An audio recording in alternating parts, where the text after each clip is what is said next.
control. So let me just share my slide.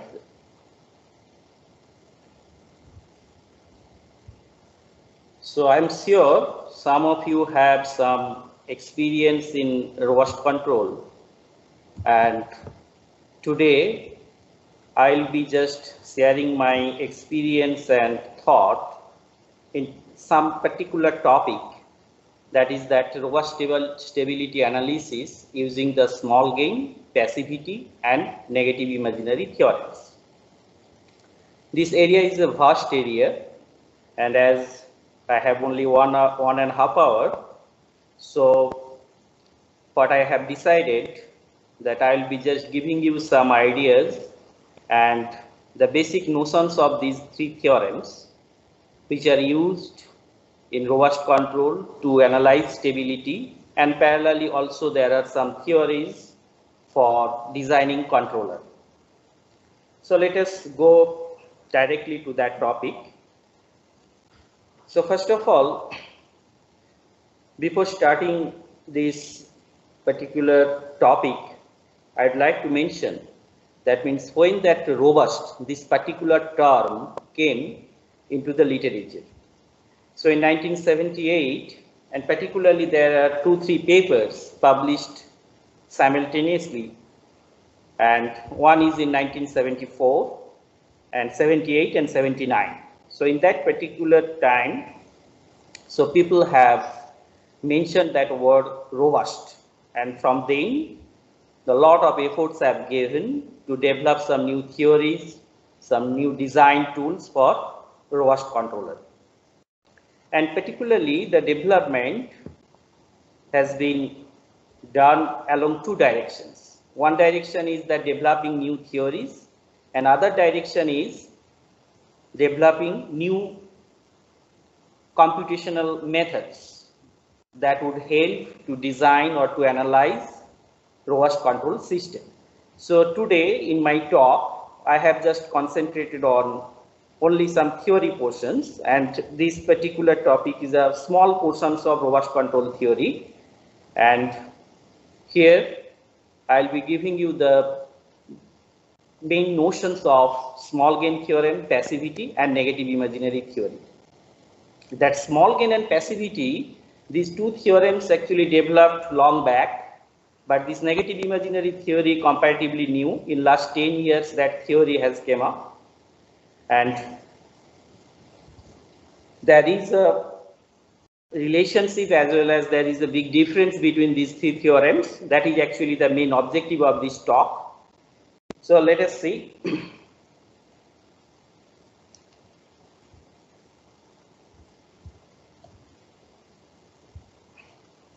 So what is robust control? What is robust stability analysis, which is that main objective of today's talk? So if you just think of that classical control, that main theorem what we use for analyzing stability, that is that Nyquist stability theorem. So in Nyquist stability theorem, so we do not consider this particular part, that is the delta. So this delta is that uncertainty, and we all are, I think, familiar with this particular closed loop structure, that is that K is that compensator and this GS is that plan. So then we all know that how to analyze this closed loop control system, that stability of that closed loop control system. So you all know that according to that Nyquist stability theorem, it is just Z equal to P minus N.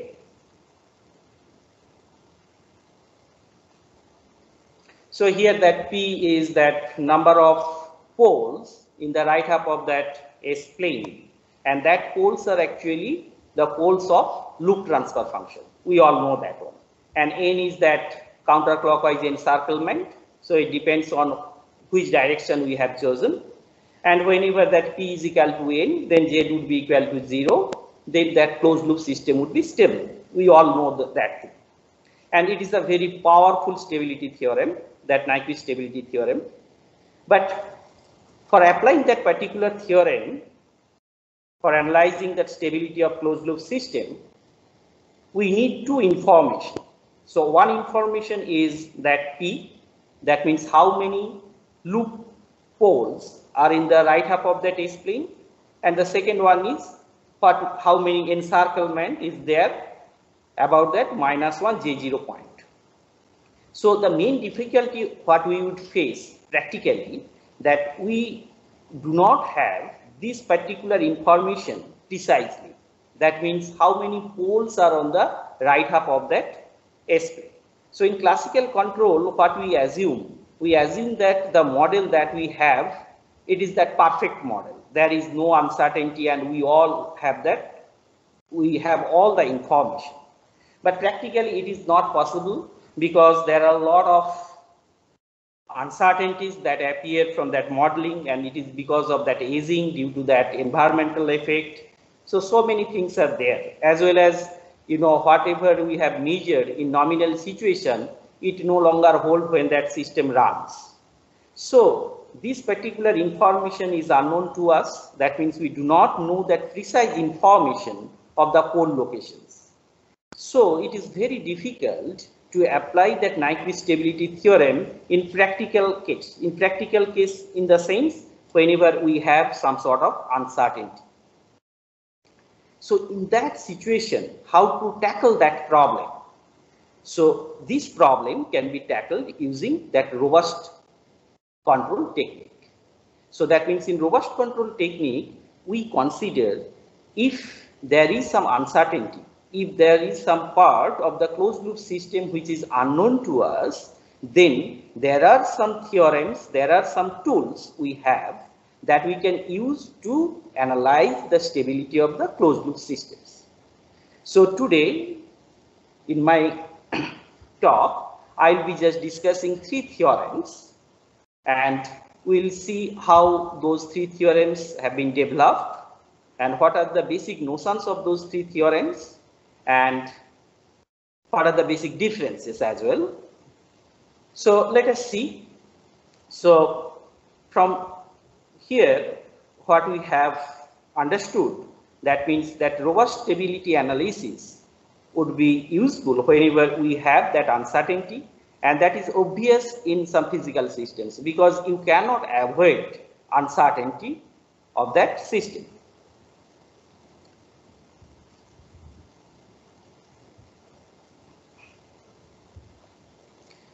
So that this thing we have discussed, that means is the closed loop system is stable in presence of uncertainty. So that is actually that question that we have. And the second question is what we know. That means if we have that uncertainty, what we know about that uncertainty? How do you know that this particular uncertainty is connected like this? The block diagram that I have shown, that it is connected like this. So how do you know that? So that means here we have taken a particular structure, but how do you know that this particular uncertainty is connected in this particular structure? So the structure is important. That means that information also we should have. And the second thing is what type of uncertainty it is. Do you have some information regarding the properties of that uncertainty? So properties means here I am going to just discuss that input output property. So that is actually that input output property.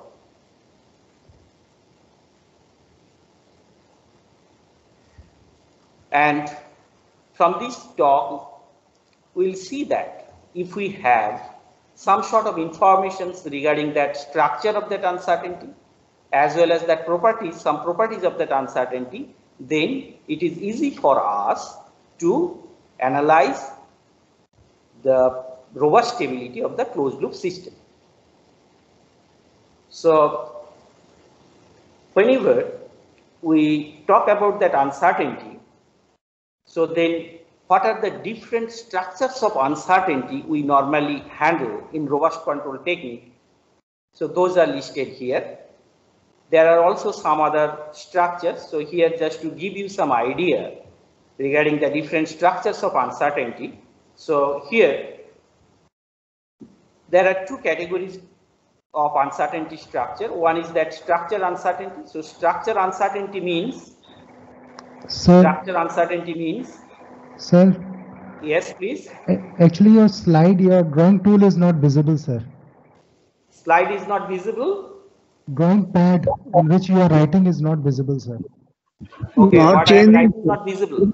Sir, your slides are visible, but it's not changing, sir. It is on the title slide itself. So, can I just off my camera? Then let us see.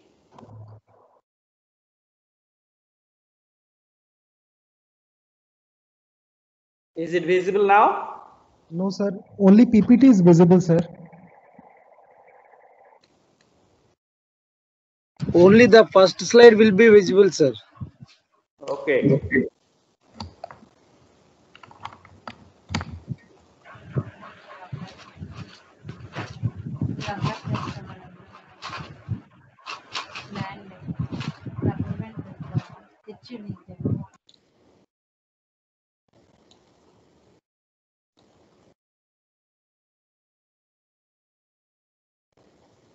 Show it in the presentation mode, sir. It will show. Press F5 or full screen. So let me just share that PDF. Then let us see. Okay. Now it's okay, sir.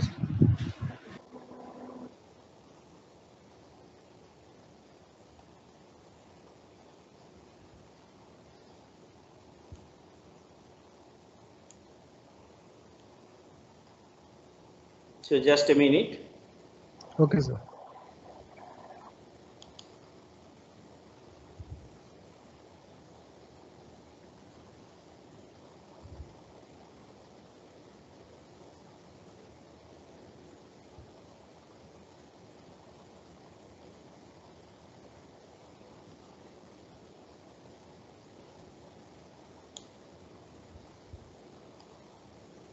Is it visible now? Yes, sir. Perfect. Is visible, sir. Visible, sir. Is it visible? Yes, sir. So slide Yes, is moving now? Yes, sir. Yes, sir. Moving. Okay. So I think this slide was not visible, right, before?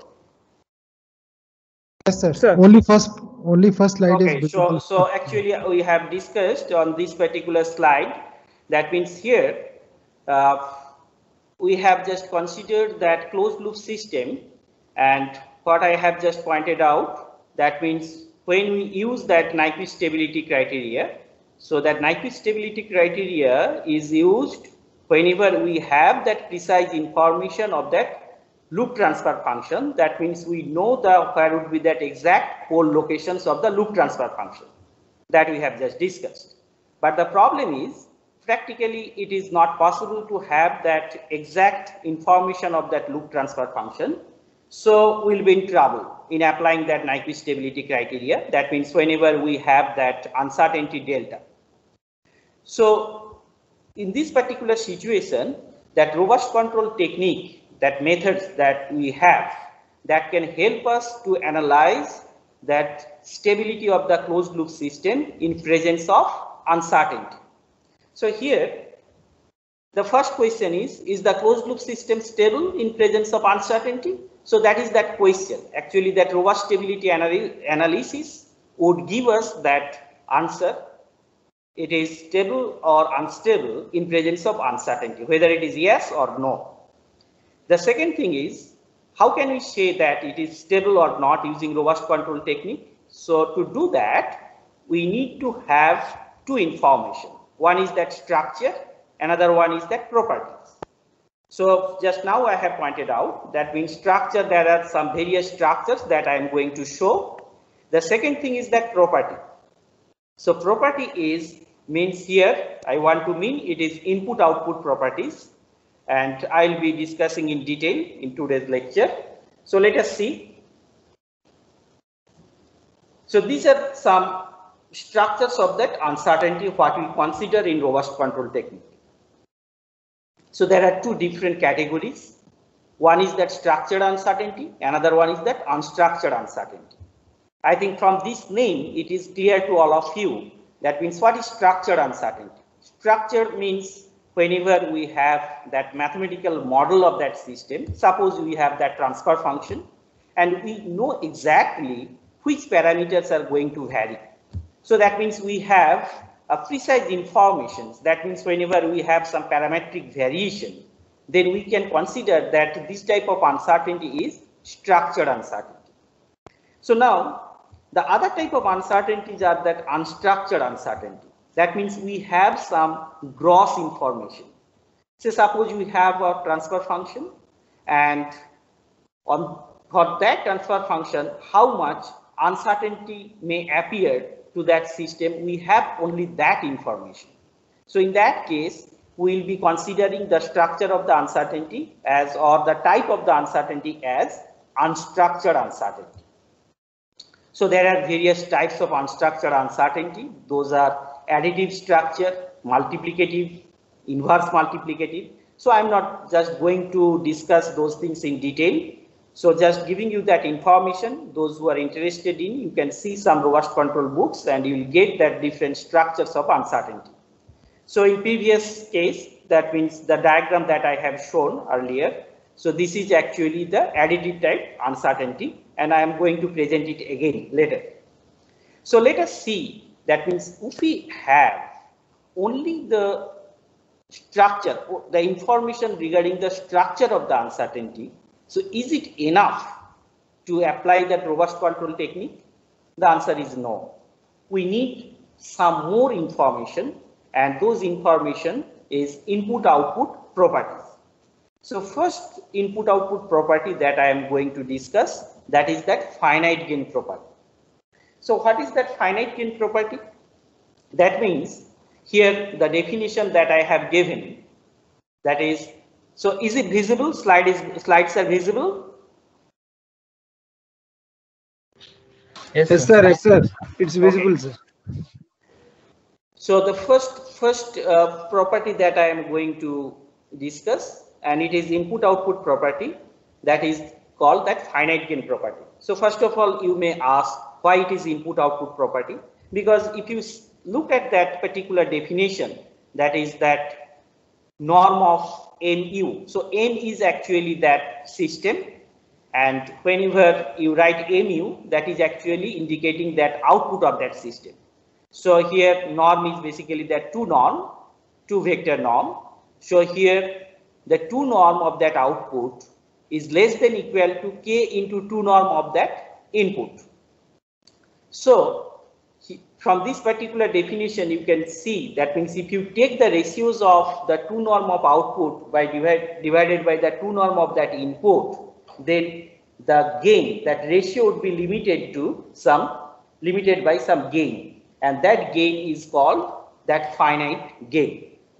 So this is actually the definition, and it is given in case of linear time invariant systems, for linear systems. Next, I will be showing you that general definition which is applicable to nonlinear as well.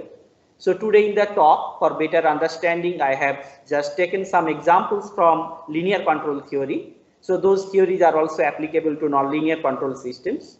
So here this definition is given for linear system, and I hope from the concept of classical control, you will be able to correlate. That means if a system has finite gain, so that is actually the Vivo stable. We know that bounded input, bounded output stability. So that means if we apply all bounded inputs to a system, if the outputs are bounded, then it is called that Vivo stable. So Vivo stable means it is that actually the finite gain systems. So if you just talk about linear time invariant system, so then if the system's pole are in open left half of that complex plane, then that system is Vivo stable. That means it is finite gain stable.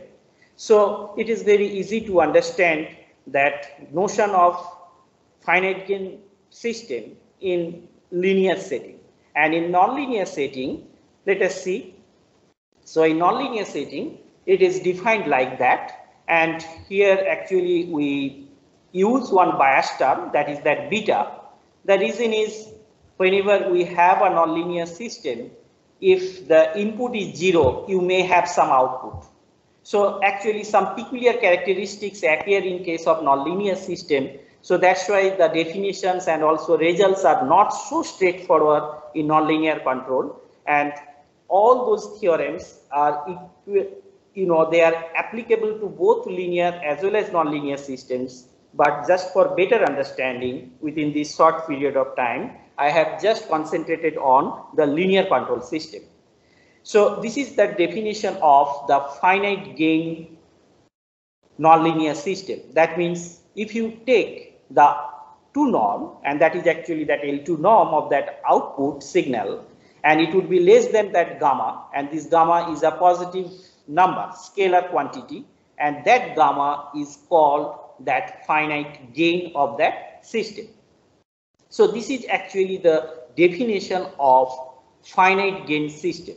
Why I am going to discuss this particular definition? The reason is we are interested into model that uncertainty, and we are just trying to find that a particular uncertainty belongs to which class. So at the end of the day, we'll see that the systems, and here particularly in robust control, the uncertainties, those uncertainties are coming from some different class. And here particularly in this talk, I'll be discussing about the 3 different classes of systems. So one class is that finite gain class. The second class is that positive real class. In nonlinear setting, it is called passivity. And the third one is that negative imaginary system class. And interestingly, if an uncertainty belongs to a particular class, then you have some tool, robust control analysis tool, that you can use directly to analyze robust stability of the closed loop system. So that is actually the objective of this talk, to discuss these 3 different classes of uncertainties, and if they belong to some particular class, how to apply the stability theorems. That is actually the objective of this talk. And just now I have discussed one particular class. That class is that finite gain class. So that means whenever you have a system or an uncertainty which has that, which satisfy this particular definition. This is for nonlinear setting, this particular definition, and here this definition in case of the linear systems. So then they belong to a particular class, and that is that finite gain class. So let us see. Then an obvious question would be there. That means suppose I have a transfer function matrix or a transfer function, or I have state space. So then how do we know that this particular system whose mathematical modeling we have, it belongs to a particular class? How do you know it? That is an obvious question. So suppose I have a transfer function, or I have a system with the state space x dot equal to ax plus bu, y equal to cx plus du. We have that state space. But how do you know that this particular state space, this particular system belongs to the finite gain class? That is actually an obvious question. So the answer to this question is there is one particular result in robust control theory which is called the bounded real lemma. So this bounded real lemma is actually the tool developed in convex optimization framework. That means it is computationally elegant to test whether a given system belongs to that finite gain class or not. So this is the tool which will be used to check whether a given system belongs to that finite gain class or not. And here this bounded real lemma is applicable to the linear system, because here you can see that we have just considered that state space matrices A, B, C, D, which are given in this particular structure, and this particular modeling technique is applicable to linear system. So this bounded real lemma is applicable to here just for linear system, and it has also its nonlinear counterpart that I am not going to discuss.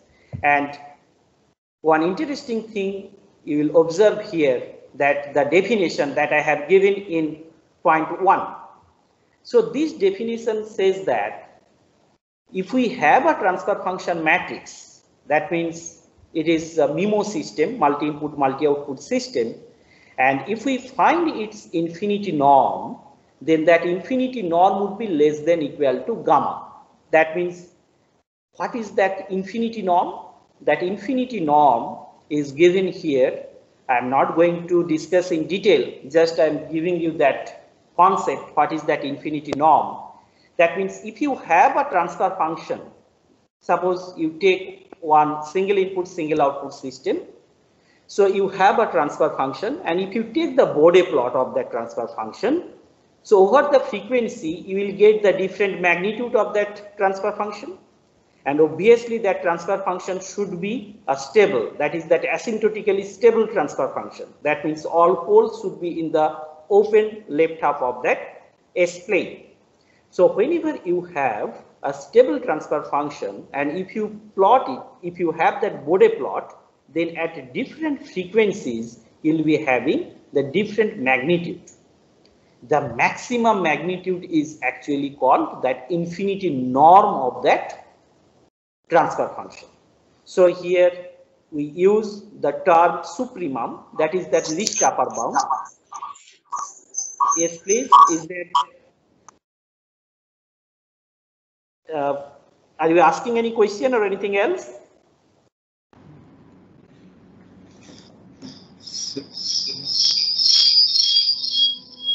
So should I continue?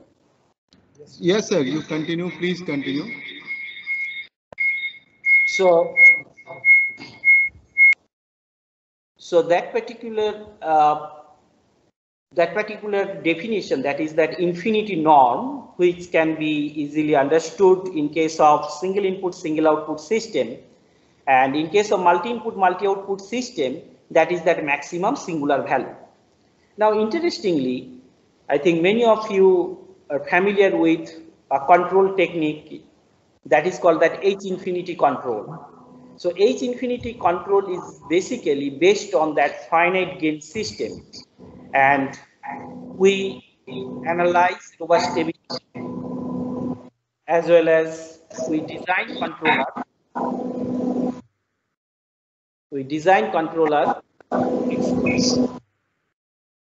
So some sound is coming. I'm getting some feedback.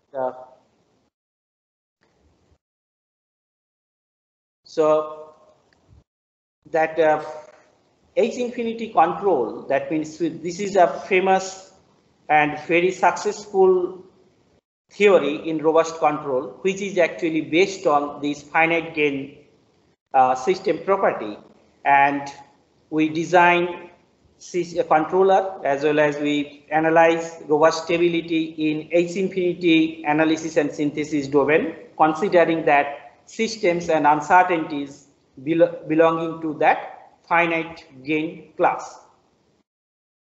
So as I have just now pointed out, that means whenever you have a transfer function or transfer function matrix, that means easily you can have that state space description of that transfer function matrix. And then if this is that question, that is that system belongs to finite gain class, this bounded lemma would tell you whether it belongs to this class or not. If you look at that step 3, so this is actually the condition given in convex optimization framework. It has that name, that is that linear matrix inequality, LMI, that is actually that semi-definite programming framework. And if you solve this particular LMI, that step 3, what I have given here, and if there exists a positive definite matrix P, so then you can say that the given system is actually the finite gain system, and the gamma, which is pointed out in that LMI, if you minimize that gamma, that value would be the finite gain of that system. So far what we have discussed the definition of finite gain systems. And the second thing is, if a system is given to us, how do you know that this system belongs to the finite gain class or not? The bounded real lemma is a tool which is used to check whether it belongs to that finite gain class or not. So let us see a simple example, and from here it would be clear that suppose that GS is the transfer function matrix. It is a 2x2 system, and you can see that we have the state space realization, and it is very important that we should have that minimal state space realization. That means as the state space realization is not unique, you can have any arbitrary state space realization, but for applying bounded real lemma, you should have that minimal state space realization, that is that controllable and observable. So now we have applied this bounded real lemma inequality and we solved it. And how we have solved? We have solved it in CVX using CVX toolbox, and we get that P is a positive definite matrix, and we find that gamma equal to 0.9072. So interestingly, if you have this 2x2, 2 input, 2 output system whose transfer function matrix is given as here G of S, then if you just calculate the maximum singular value, so its maximum singular value over the all frequencies, it would be 0.9072. That is actually the finite gain of this system, and this particular system is called that finite gain system because the condition given in bounded real lemma, it is passed through. So that means as it is through, so that means the system is finite gain system. So let us see, if we have finite gain system and if we have that information, that means the uncertainty that we are dealing with, it belongs to the finite gain class, then how to analyze stability? So we have one powerful and famous theorem in robust control analysis, which is called small gain theorem. So that small gain theorem, what I have given here, it is just for linear system, just for better understanding. It can also be applied to nonlinear system. And if you look at this particular theorem in this particular diagram, then you can see that two systems are interconnected via feedback. So now that feedback may be positive feedback, may be negative feedback. So whatever feedback you wish, you can take. So now, what is the statement of this small gain theorem? That is, whenever that G1 of S is given, and you can see here I have used one particular notation, that is that RH infinity. So RH infinity indicates that the transfer function matrix would be real, rational. So real means all coefficients would be real, and rational as well as they are asymptotically stable. That means all poles will be in the left half of that complex plane. So that means whenever you have a stable system G1 of S and you have another stable systems, that is G2 of S, they are interconnected via feedback, and that feedback may be positive feedback or negative feedback. Then this particular interconnection or closed loop would be internally stable whenever their finite gains, the product of the finite gains is less than 1. So it is a very powerful and useful theorem which is used in robust control analysis. So that means whenever we have two systems, they are interconnected via feedback, maybe positive or negative, And if we calculate and if we know that those two systems are asymptotically stable systems, that means they belong to the finite gain class, then this interconnection or this closed loop would be internally stable if the product of that gains is less than 1. What is given actually in brief in that box, you can see that infinity norm of that G1 of S and infinity norm of G2 of S, if this product is less than 1, then the interconnection is internally stable. So here I want to mention one important concept of stability analysis, that is that internal stability. So in classical control, actually we have seen that whenever we are applying some methods, some techniques, we just consider or we just use that term that closed loop system would be stable. So stable means what? That means if we apply some bounded input at the reference command, that output would be also bounded. And then if we want to achieve some performances, then if you design a controller, those performances would be satisfied. But the important thing is, do we consider, that means if any disturbance or any noise or any other signals appear at any point in that loop, it would also ensure that closed loop system would be stable. That is actually the concept of internal stability. So internal stability says that if you have a closed loop system, if you take any point in that loop, so that means if any signal entering to that loop at any point, then if you take any other point in that loop, always you will be having the stable response. So the internal stability concept is a very powerful concept, a powerful notion of stability analysis. And today, in this particular talk, the three different theorems I'll be going to discuss, all of them would ensure internal stability. So it is a very powerful result in control systems. So here you can see that small gain theorem ensures that the loop would be internally stable whenever the product of that infinity norm is less than 1. So now there is one interesting point, that is it necessary and sufficient?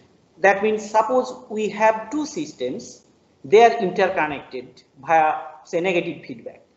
Then we find that their infinity norm, if we just find it individually, and if we take the product of their infinity norms, suppose they are coming greater than 1. So then what does it mean? So small gain theorem cannot ensure that that system would be internally stable. But does it mean that the system would be always unstable? That is the question. Repeating. Whenever that product of that infinity norm is satisfying this condition, that means it is less than 1, then according to the small gain theorem, the interconnection would be internally stable. But what would be in that situation whenever the product of that infinity norm is greater than 1?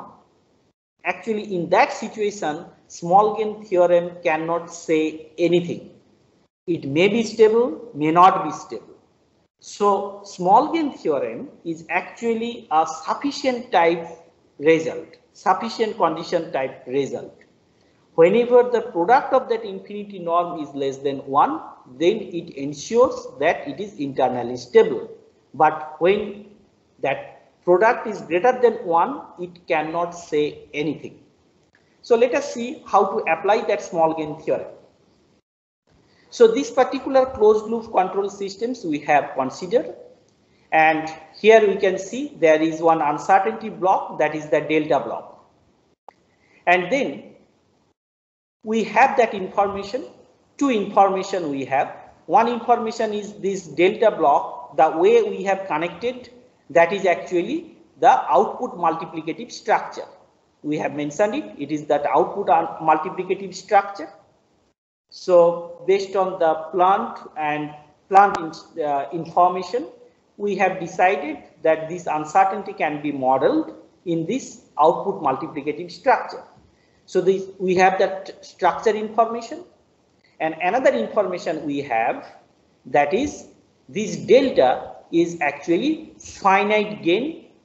It belongs to the finite gain class. That means this delta is a stable transfer function matrix or transfer function. So now in this case, what would happen if there is some delta? What would be the closed loop stability? So the technique is, if you just consider a block which is shown in the dotted box, so then that block is indicated by ms, m of s, and we have that uncertainty that is delta of s.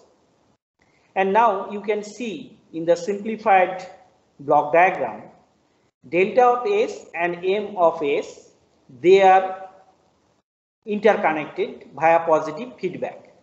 And in that box, I have already mentioned that m of s equal to minus gc by 1 plus gc. So that thing you can easily find out what would be the transfer function from w to z. So now we are interested in to see whether this closed loop system would be internally stable or not. That is, whether it is robust stable or not whenever there exists some uncertainty, delta. So now, as we have that information, that means this ms and delta s, both of them belong to the finite gain class. So then we can find the infinity norm of m and delta. So if we find that infinity norm of m and delta, and if we take the product of these two, then we can see that if that product is coming less than 1, then whatever be the delta, until that particular condition is satisfied, then this particular closed loop system would be always robust stable. Then here one important thing you can notice, that the product of m infinity and delta infinity would be less than 1. So if we can make the infinity norm of m small, then we will be able to consider we'll be able to consider a delta whose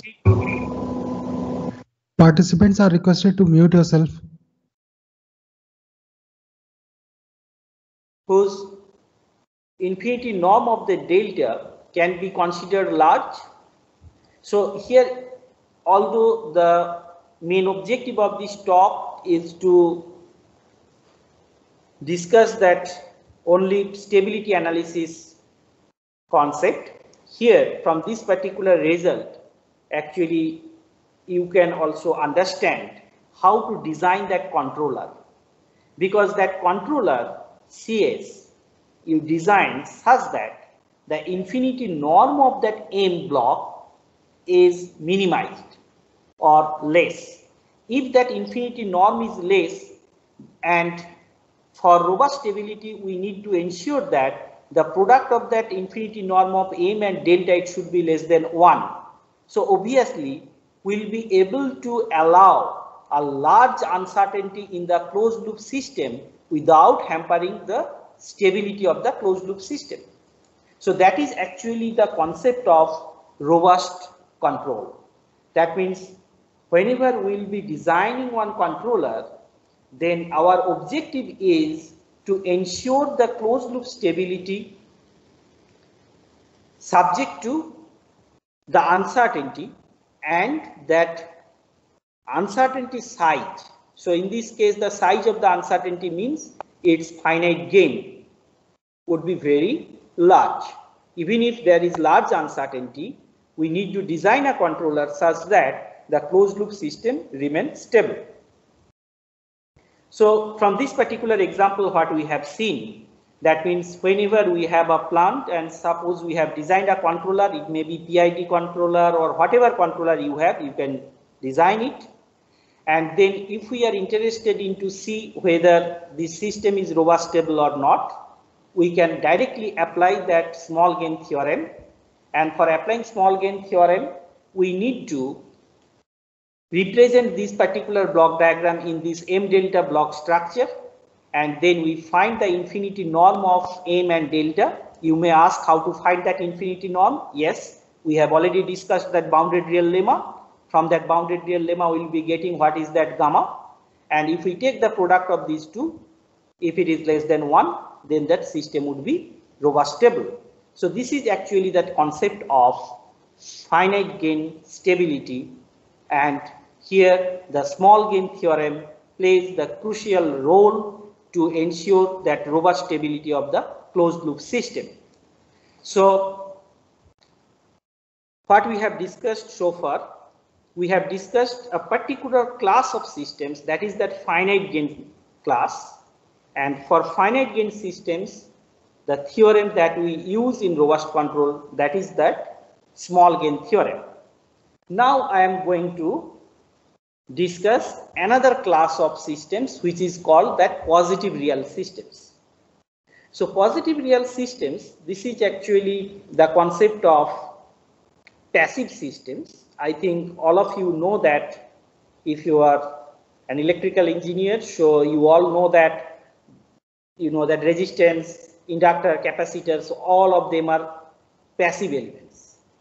So what is the meaning of that passive elements, or what is actually the property of passive systems? So that thing we are just going to discuss, and I'll be giving you that formal definition of the passive systems. In a simple way, we can understand what is passive systems. Suppose a transfer function is given to you. So that means we have that g of s. Suppose this is equal to 1 by s plus 1. It is a first order system. So now, if we just draw the Nyquist plot of that transfer function, and if the transfer function lies on the right half of that complex plane, here in this particular slide, I have shown the right half of that complex plane, that means that shaded region. So if your Nyquist plot lies in that shaded region, so then your system would be a positive real system. And from here you can understand that why the name is given like positive real. The reason is, if you just take, if you represent that transfer function as the real part and that imaginary part, and if your Nyquist plot always lies in the right half of that complex plane, then it is obvious that your real part is always positive. So that's why this particular class of systems are named as positive real systems. So what we have discussed now, that means if we have a transfer function, it is very easy to understand whether that system is positive real or not. Just if we draw the Nyquist plot, then if that Nyquist plot lies on the right half of that complex plane, that means it has that positive real part, then this system is called positive real system. So let us see the formal definitions and that notions of positive real systems. So in this particular slide, you can see I have used the term passivity. So passivity is actually the general notion of this class of systems, which is applicable to nonlinear systems as well as linear systems. As I have pointed out, for better understanding, I have concentrated on only the linear cases. So in linear case, this passivity implies that positive realness, which is mentioned in that red ink, that passivity implies that positive realness. That means in the linear setting, if we say that a system is positive real system, then that system is passive. So passive and positive realness, they are equivalent in linear setting. Now, what is the concept of that passive components of passivity? So passive components of passivity means it cannot generate an energy on its own. So it means if you have a particular system and that system has some input and some output. So now if you take the product of input and output, so that product of input and output, if it is always greater or equal to 0, so then that system would be called passive system. So this is actually the formal definition of passivity. And for example, you can see, suppose we have one resistor. So whenever we have one resistor, then if we apply a voltage, so voltage is that input and the current what is flowing through that resistor, that is that output. So now if you just take the product of voltage and current, that means voltage is input and current is output. If you take the product of that, that is actually the power. That means you are just injecting some power to that system, and that system does not have any internal sources to generate energy. So that's why this particular component is called the passive component. So this is that formal definition, and the easy way of checking whether a system is passive or not, that means if you take input and output, and if you take the product of input and output, if that product becomes positive, then it is called that passive systems. So here I think this particular graphical representation would help you to understand what is called passive system. So here I have shown one system, that is that shown in the block diagram. It has that input U and output Y. So now if you just draw one input output map, so suppose you consider the input output map what is shown in the left hand side. So then you can see that input is indicated in x-axis and output is indicated in y-axis. And suppose input and output characteristic is shown via that straight line, which is passing through origin and which is in the first quadrant and third quadrant. Then it is interesting to see whenever your response is in first quadrant, then that input is U, that is positive, as well as when it is in first quadrant, output is also positive. So then if you take the product of U and Y, it would be positive. And according to the definition of passivity, we have seen if that product is coming greater than equal to 0, that would be passive. And you see the third quadrant. So in the third quadrant, you can see that U would be negative and Y also would be negative. So if you take the product of two negatives, it would be positive. So that means whenever you have a system and its input and output characteristics lies either in first quadrant or in third quadrant or first and third quadrant, then that system would be a passive system, which is shown in the second plot. You can see some nonlinear characteristics I have shown via that reading, and it lies in first quadrant and in third quadrant. And just now what we have discussed, if it is in first quadrant and third quadrant, if you take the product of U and Y, that would be positive. So it is passive system. Now the question is, what happens if that input and output characteristics lies in second or fourth quadrant? You can see here, whenever your characteristic lies in second quadrant or fourth quadrant, in case of second quadrant, your U is negative but Y is positive. So whenever you take that negative and positive, it would be negative. And the same thing happens in case of fourth quadrant.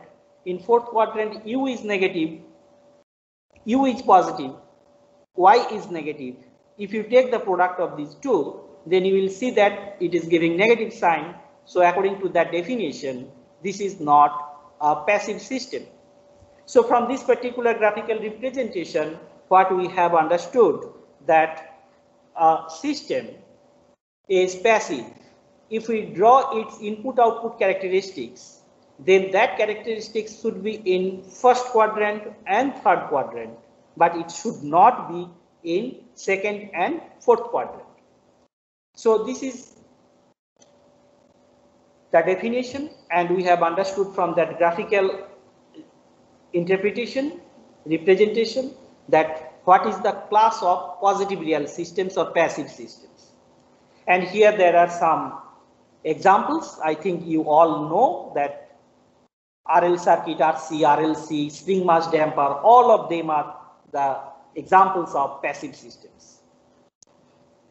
So now, if we go little bit in deeper level, then we can see that inside that positive real or passive system class, there are many subclasses.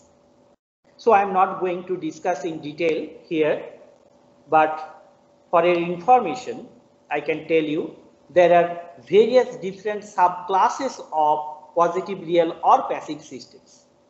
So as this is one input-output property of that system, so depending on that input-output relationships, we can also divide that positive real or passive systems into some subclasses like strictly positive real or strictly passive system. You can see the second one, or input strictly passive. You can see the third one.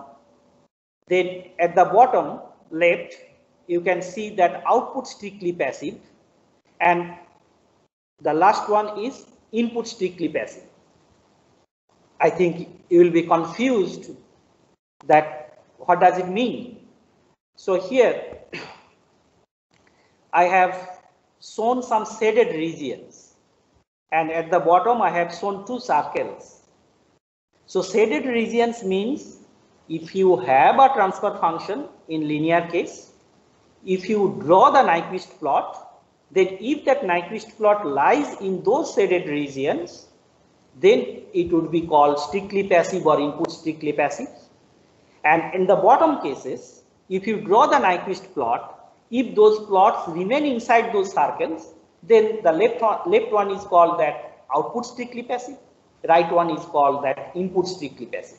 So these are the different subclasses of system, and we are not going to discuss in detail how to get those things, but all of them are passive systems, that positive real systems class. Actually, different subclasses would be required to analyze stability whenever that system and that uncertainty belong to this particular class. So let us see some examples. So just a minute.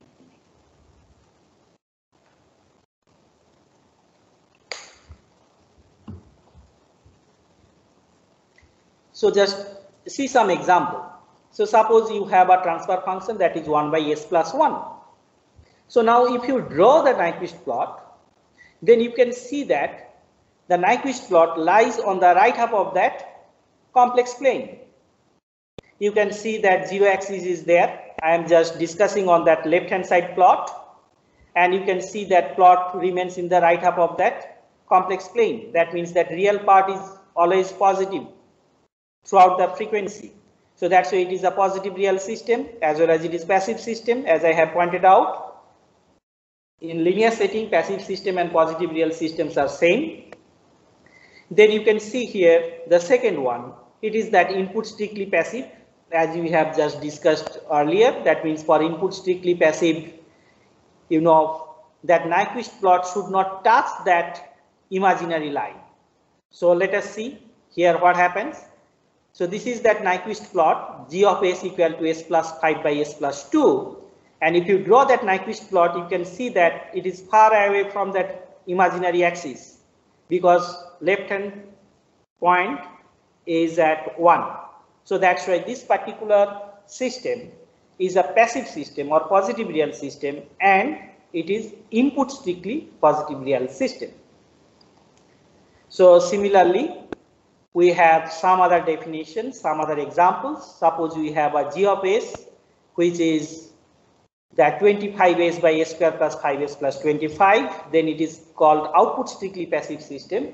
So output strictly passive systems are those systems whose Nyquist plot lie on the right half of that S plane, and it should be inside a circle, and it may touch that imaginary axis. Here you can see that it touches that imaginary axis at 0. So that's why this particular class is called output strictly passive. And here I have given you some example, that is g of s equal to s, which is actually improper transfer function, and all those transfer functions belong to the positive real class. Here one important thing I want to mention, that means whenever you have a Nyquist plot on the right half of that S plane, complex plane, so then you can see that angle varies from plus 90 to minus 90, because if you see that imaginary axis, so you can see that the angle varies from plus 90 to minus 90. So that means in case of positive real system, the maximum angle variation that you would have, that is from plus 90 degree to minus 90 degree. When it happens, whenever the relative degree of the transfer function should not exceed 1. It may be 0 or maximum it would be 1. So in this particular example, you can see that g of s that we have taken on the left hand side, that is 25s by s square plus 5s plus 25. Here you can see that the relative degree that you have, that is 1. And in this particular case, the first one you can see that relative degree is 1. The second case relative degree is 0. So a system belongs to that positive real class whenever that angle varies from plus 90 to minus 90. It means that Nyquist plot will be lying on the right half of that complex plane. That means that positive real, the real part would be always positive, and also the relative degree should not exceed 1. That means either 0 or 1. So that is actually that important thing we should consider. So now the obvious question is, okay, if we have single input, single output system, then we can see it just from Nyquist plot. But what happens if we have multi-input, multi-output system, or if we have that state space representation, how to test it? So in finite gain system, we have seen to test a system whether it belongs to finite gain class or not, there is a tool which is called that bounded real lemma. In positive real system class, there is a tool which is called positive real lemma. So this positive real lemma tells you whether the given system belongs to the positive real system class or not. So this is the tool we use to test whether the given system is positive real or not. Similarly, you can see the step 3. So step 3 is the condition which is given in convex optimization framework. So this is that LMI, and you need to test this LMI using that CBX toolbox or LMI toolbox. And if there exists a positive definite P, so then the given system is positive real system. So for testing whether the system belongs to the positive real system class or not, we need to apply positive real lemma. So let us see one example. Suppose we have a transfer function matrix just like small gain, finite gain system. So here we have that minimal state space realization. That means that realization should be minimal, controllable and observable. Then we have checked that condition and we found that there exists one P which is greater than 0, and this particular system is a positive real system. So now what we have discussed, that means this is a second class of systems, that is that positive real class. And we have seen some definitions of positive real systems, and then we have seen how to test. Whenever it is Shisho system, we can do it easily, but in general case, whenever it is MIMO system, and if the state space realization is given, how to test it? Applying positive real lemma. Now the point is, if we have a closed loop system and if we know that that particular uncertainty or the interconnected systems, they belong to the positive real system class, then how to analyze stability, robust stability of the closed loop system? Like finite gain system, so in finite gain system we had one theorem, that is small gain theorem. In positive real systems class, there is one theorem which is called the passivity theorem. So passivity theorem is also very powerful, and it is also again a type of theorem that gives you that sufficient condition. So it says that whenever two systems are interconnected via negative feedback. So please note it. That means in case of finite gain systems, small gain theorem, we have considered any type of feedback, maybe positive, negative. But in case of passivity theorem, this theorem is only applicable whenever your feedback is negative. This theorem tells us that this particular system would be internally stable. The interconnection would be internally stable whenever both of the systems belong to the positive real class and at least one of the systems would be strictly positive real system. We have already seen strictly positive real system means it should not touches that imaginary axis line. That means again there are two different classes, input strictly and output strictly positive real systems.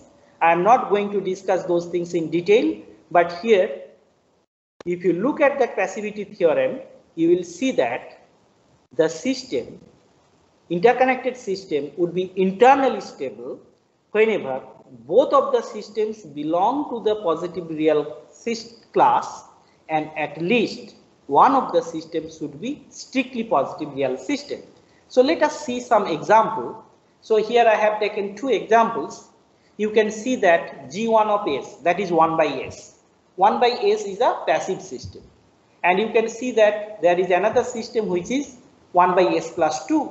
That is that strictly passive system. And they are interconnected via negative feedback.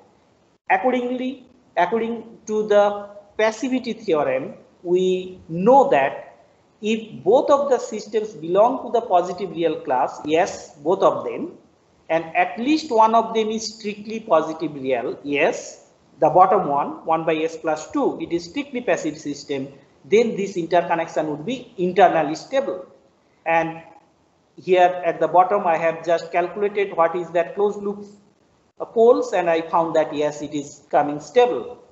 Similarly, on the right hand side, you can see that two systems interconnected, 1 by S plus 5 and 1 by S plus 2, and both of them are strictly passive systems. According to the passivity theorem, you can see that they would be internally stable.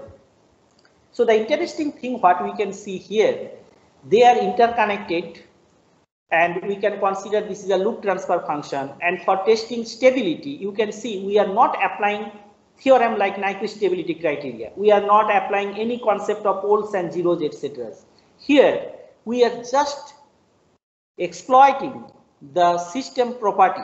The system property is whether it belongs to the passive class or positive real class or not, and at least one of them is strictly positive real or not. So that means we are not checking any other conditions. So this is actually one unconditional stability results. If two systems are interconnected via negative feedback, then if any one of them is strictly positive real, then it would be internally stable. It is a very, very powerful theorem in robust control analysis.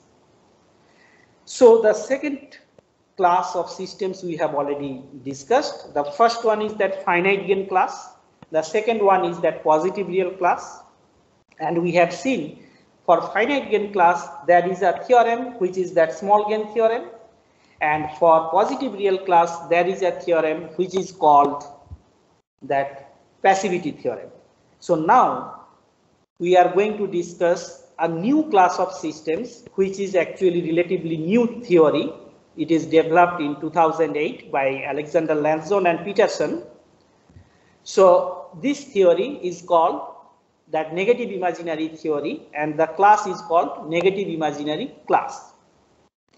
So you may be asking one question, why this type of name is given, that negative imaginary? The answer is, if you have seen that positive real system, so that means the real part would be positive. That's why its name is positive real system. And here, that part, some imaginary part, is always negative. That means whenever a transfer function is given to you, and if you just plot the Nyquist, if you sketch that Nyquist plot, then in the open frequency interval, that means positive frequency interval, whenever you draw the Nyquist plot, you take that omega 0 to infinity, then again that 0 to minus infinity. So in the positive frequency interval, that is from 0 to infinity, if the imaginary part of that Nyquist plot becomes negative, that class of systems is called negative imaginary systems class. So here in the box I have written that if the polar plot means in the open positive frequency range 0 to infinity, if the transfer functions remains in the third and fourth quadrant. If you look at that slide, so the shaded part, the bottom part, if the Nyquist plot lies in that shaded region, then that imaginary part is always negative. That's why that type of, that class of systems is called negative imaginary system. So here I have just taken one example to make you understand that we have that finite gain systems, we have that positive real systems, then why do you need another theory, that is that negative imaginary theory? So here it is a very nice example to understand that why negative imaginary theory is required. I have shown you the two Nyquist plot. One is with that blue color line, that is g of s equal to 1 by s square plus 0.7s, and that one. And other one is with that green color, that g2s. So suppose that gs and g1, g2s, they are interconnected. So suppose they have interconnected with negative feedback. So now you can see that one unit circle is drawn with that dotted black line. So unit circle is drawn means whenever your Nyquist plot is inside that unit circle, if you just find the infinity norm of that transfer function, that norm would be always less than 1. So in case of that blue and that green colors Nyquist plot, if GS and G2S, they are interconnected via negative feedback, then what we can see, in some frequency range, you know, those Nyquist plots are going out of that unit circle. So whenever they are going out of that unit circle, then obviously in that frequency range, that infinity norm is going greater than 1. And obviously whenever it is going greater than 1, for both the cases, and if you take the product of these two, then what happens? That small gain theorem does not ensure anything about the internal stability, because small gain theorem says that whenever the product of the two infinity norms is less than 1, then that interconnection would be internally stable. But in this particular example, what we have seen, if we take the product of these two, then that gain is coming greater than 1, because that Nyquist plot goes outside that unit circle. So small gain theorem fails to ensure whether that interconnection would be internally stable or not. Then we have another tool at hand, that is that passivity theorem. So now you can see that G of s and G2 of s, these two are the second order transfer function. So second order transfer function means relative degree is greater than 2. And whenever relative degree is greater than 2, just now we have discussed a system is to be positive real whenever that relative degree should not exceed 1. Whenever that relative degree is 2, that means G of s and G2s, they are not belonging to the positive real class. So that means we are not able to apply the passivity theorem to check the internal stability of that interconnected system. So what happens? Small gain theorem fails, passivity also fails, but we have seen that this particular G of S and G2 of S, so if you look at that Nyquist plot, then you can see from 0 to infinity, both the Nyquist plots lie below the imaginary axis. Whenever they are below the imaginary axis, that means they have that negative imaginary axis in the open frequency interval 0 to infinity. That means this G of S and G2 of S, both of them belonging to the negative imaginary system class, and later on we will see that negative imaginary theorem ensures that if they are interconnected via positive feedback, then the system would be internally stable. So the interesting thing is this particular new class of systems as well as that theory also can ensure the internal stability of the closed loop systems whenever the other two theorems may fail. So let us see. There are some examples of negative imaginary systems, RLC circuits, big mass damper system. So that means you should not be confused with those examples. So that means there are some systems like RLC circuit. They are again finite gain systems as well as positive real systems as well as negative imaginary systems. So they belong to the all three classes. So that means it depends on you which theory you are going to apply. That is very interesting. So as a control systems engineer, that means what theory would be suitable for your particular problem, that thing you need to decide. So in today's talk, that is actually the objective. That means I am just going to give you the three different results and we are just going to compare it, and from that comparison you will be deciding on your own for your particular system which theory would be the suitable one. So there are a lot of examples, practical examples that belong to the negative imaginary systems, and here you can see there is one example I have taken, and particularly as that Nyquist plot would be lying below the imaginary axis, that means the relative degree should not exceed 2. So here you can see that means the relative degree here it is 2.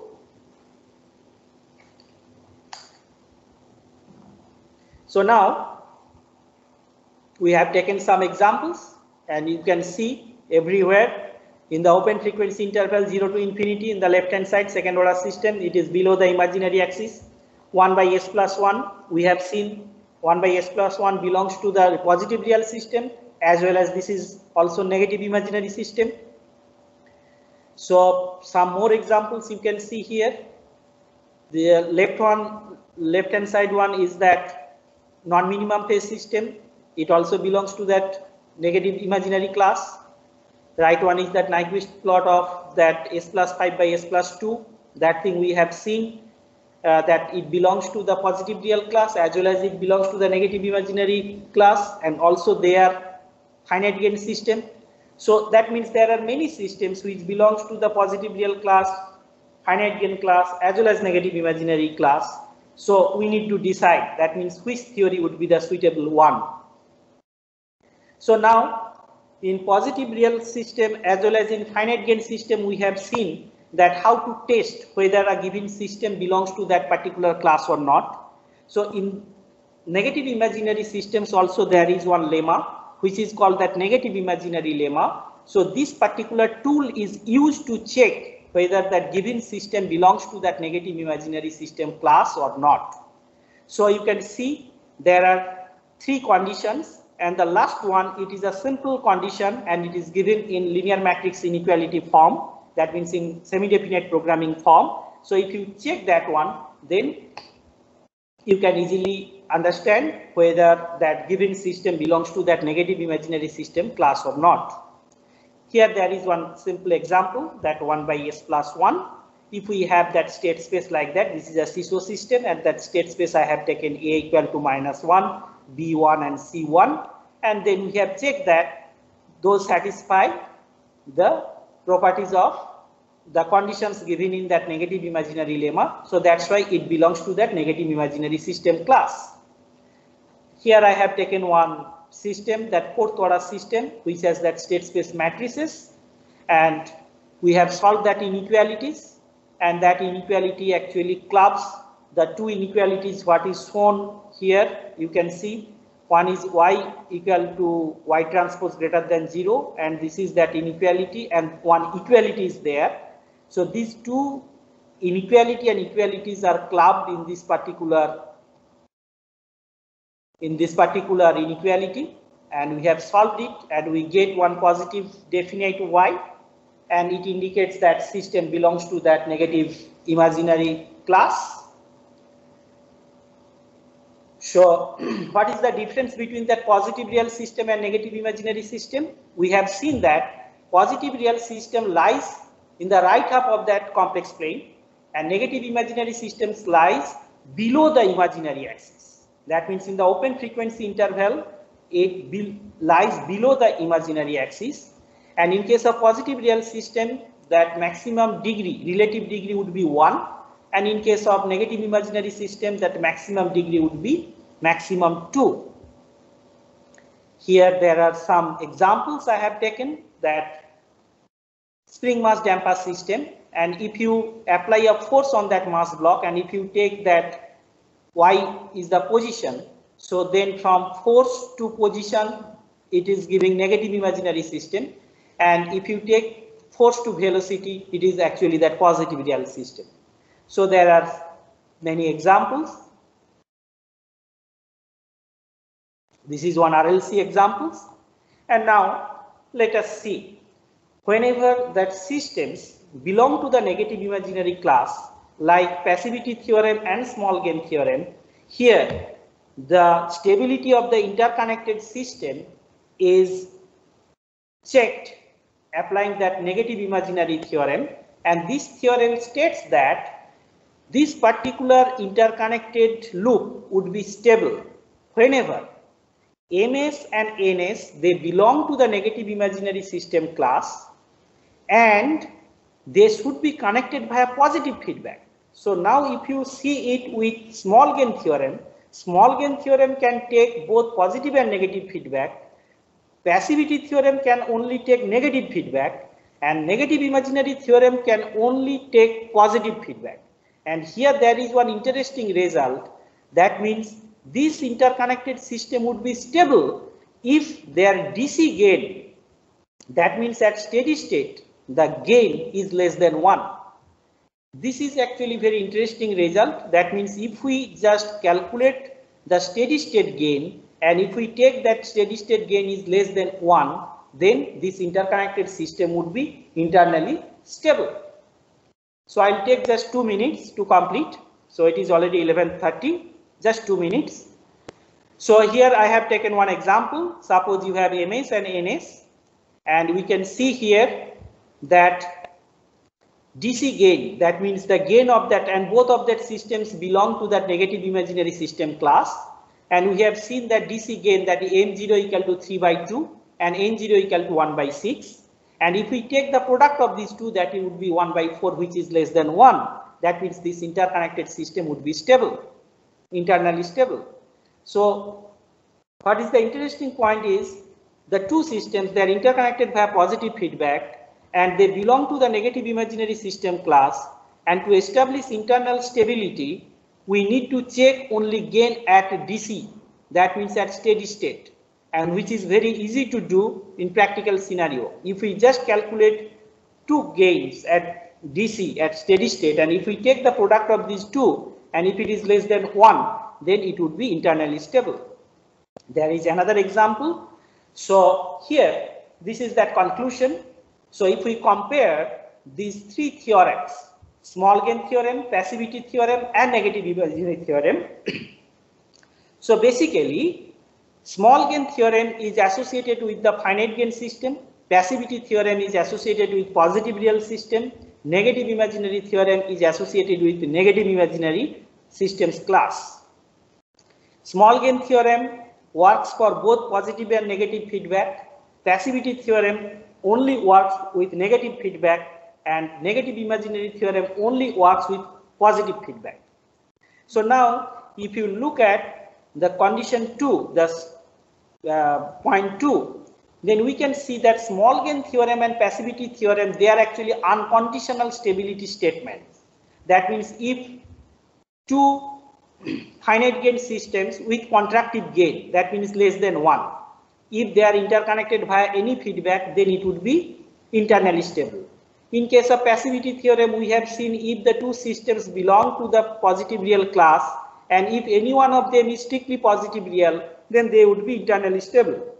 But in case of negative imaginary system, we have seen that if they both belong to the negative imaginary class and they are connected by a positive feedback, then it would be stable if we find their DC gain is less than 1. That means it is a conditional stability result. And if you go to the point 3, you can see that both the passivity theorem and negative imaginary theorems, or passivity property and negative imaginary property, are defined for square system. That means if you have a system which has same number of input and output, only for those systems will be able to apply that passivity property and negative imaginary property. But in case of finite gain property, it is applicable for any types of plant, that means maybe square or maybe non-square. So this is actually that comparison between these three different classes of systems and associated stability theorems.